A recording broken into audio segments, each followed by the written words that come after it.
Bonjour et bienvenue pour cette nouvelle vidéo. On va parler du type dict en Python. Alors le type dict, c'est une abréviation pour dictionnaire et c'est un type qui est ce qu'on appelle un tableau associatif. Et c'est en gros ce qu'on pourrait comparer à une sorte d'application au sens mathématique du terme. On fait correspondre à un objet de départ une valeur ou une image. Ici j'ai défini un dictionnaire, il s'appelle postal et il va faire correspondre à chaque nom de personne son code postal. Un dictionnaire, ça s'écrit entre deux accolades comme ceci quand on le définit. Et puis ici, vous avez une première clé qui s'appelle David, à laquelle correspond une valeur 78 000, et une deuxième clé Laurent, à laquelle correspond une valeur 31 000. Je vais demander d'afficher les informations suivantes dans l'ordre à mon programme. Premièrement, je vais afficher le dictionnaire en entier pour que vous voyez comment ça s'affiche. Puis, je vais afficher juste le code postal de David. Alors ce que je fais, c'est que je fais comme si c'était un objet du type liste, j'écris le nom postal du dictionnaire, et entre crochets, au lieu de mettre un indice, je vais mettre la clé correspondante. Donc ici, devrait s'écrire code de David 78 000.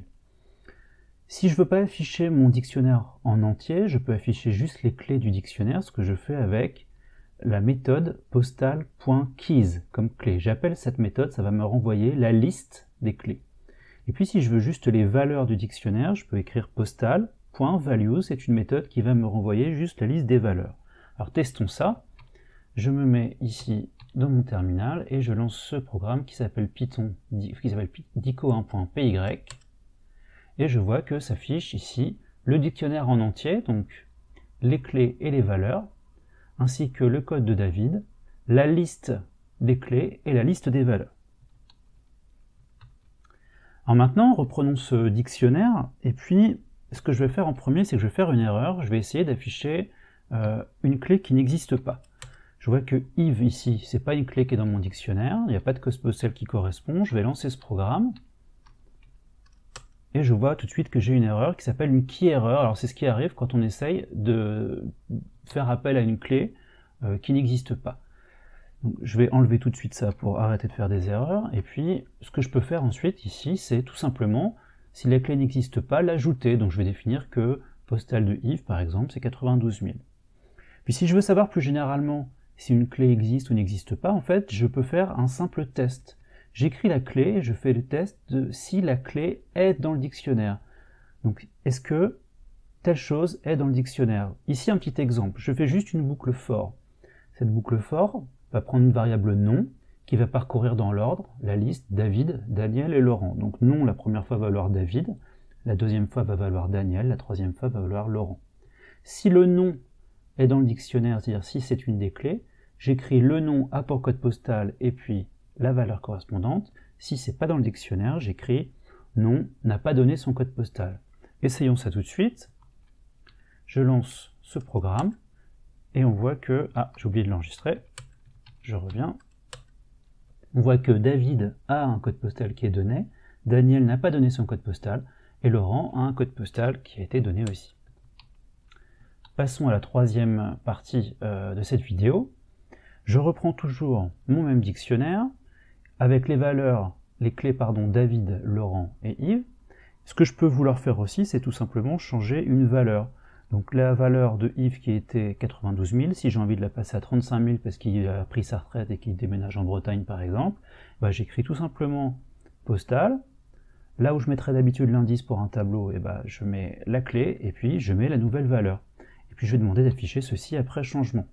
Ce que je peux faire aussi, c'est complètement supprimer une clé si je veux, donc je supprime la clé et la valeur qui va avec. Et pour ça, j'utilise le mot-clé del, D-E-L. C'est une instruction qui va supprimer ici cette entrée postale de David et je vais afficher après suppression. Allons-y, on affiche python dico3.py et on voit que après changement ici, j'ai la valeur de Yves qui a changé et puis après suppression, et ben David n'est plus dans la liste. Alors j'en profite pour faire une observation. Remarquez que quand je définis mon dictionnaire ici, j'ai d'abord défini David comme clé, puis Laurent, puis Yves. Et puis quand je l'affiche ici, en fait, j'ai un ordre qui est complètement différent. Yves, Laurent, David. Et bien c'est normal. C'est parce qu'un dictionnaire, c'est pas une liste. Et en fait, pour pouvoir accéder rapidement aux différentes clés qui sont stockées dans le dictionnaire, Python a besoin de les ranger d'une certaine manière, qui utilise ce qu'on appelle le hachage, les tables de hachage, qui est une notion que nous verrons plus tard, mais qui fait que, en fait, dans la mémoire, le dictionnaire n'est pas stocké dans l'ordre où on l'entre. Alors c'est quelque chose d'assez important parce que quand on le parcourt, on ne peut pas savoir à l'avance dans quel ordre il va être parcouru. Voyons maintenant comment est-ce qu'on peut écrire une boucle qui utilise un dictionnaire. En fait, je reprends ici le même dictionnaire, toujours postal, et puis j'écris une boucle simple. Alors c'est très simple, j'écris for, la boucle for, clé, in, postal. Alors, postal ici c'est le nom de mon dictionnaire, clé c'est juste une variable, j'aurais pu l'appeler x ou y. Mais je l'ai appelé clé parce que quand on parcourt en fait un dictionnaire, on parcourt les clés du dictionnaire. Donc cette boucle-là, for clé in postal print clé, elle va juste écrire dans l'ordre la liste des clés du dictionnaire, donc elle devrait écrire dans un ordre ou dans un autre, David, Laurent et Yves. Ici j'ai juste mis une virgule pour pas qu'on aille à la ligne à chaque fois, et je vais à la ligne à la fin quand j'ai fini. Mais si je veux afficher non pas les clés mais les valeurs du dictionnaire, comment est-ce que je fais? Je peux faire par exemple la même chose, je parcours les clés dans mon dictionnaire, mais tout simplement, au lieu d'écrire la clé, j'écris la valeur qui correspond à la clé. Une autre manière de faire exactement la même chose, c'est non pas de parcourir ici le dictionnaire, mais de parcourir la liste des valeurs. Comme on l'a vu tout à l'heure, j'écris postal le nom de mon dictionnaire .values, ça me renvoie la liste des valeurs, et cette liste, je peux la parcourir avec une boucle for, et puis je peux afficher les valeurs. Donc ici, la deuxième et la troisième boucle font exactement la même chose, elles écrivent les valeurs. Essayons, je vais lancer ce programme, et je vois que premièrement j'ai affiché la liste des clés, puis deux fois de suite la liste des valeurs.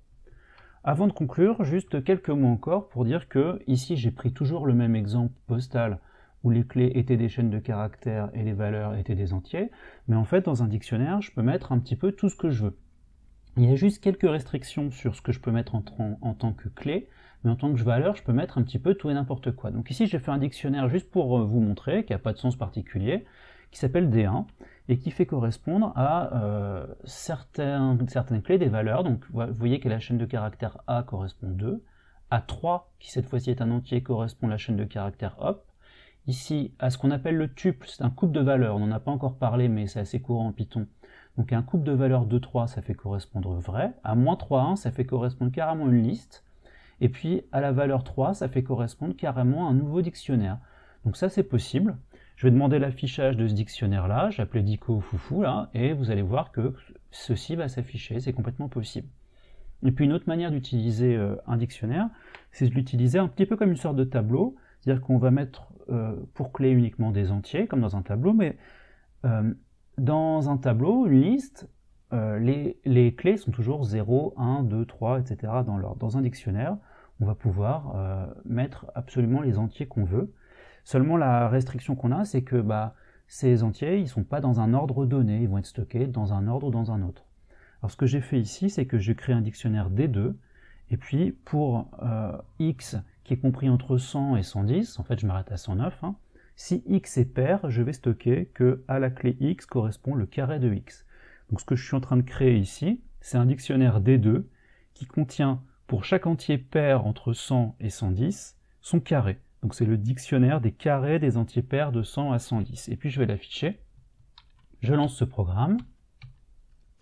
Et vous voyez que premièrement, j'ai mon dictionnaire ici qui n'a aucun sens, qui est très compliqué, mais c'est juste pour montrer qu'on peut le faire. Et puis ensuite, j'ai les dictionnaires des carrés des entiers pairs. Et vous voyez qu'ici, les clés sont affichées dans un ordre qui n'est pas du tout celui dans lequel je l'ai créé, puisque 102 est en dernier. Avant, là, j'ai 100, 104 est juste après, et au début de mon dictionnaire ici. Mais j'ai bien, pour chaque entier pair entre 100 et puis 110, cet entier comme clé et le carré qui correspond. Voilà, c'est tout pour cette vidéo.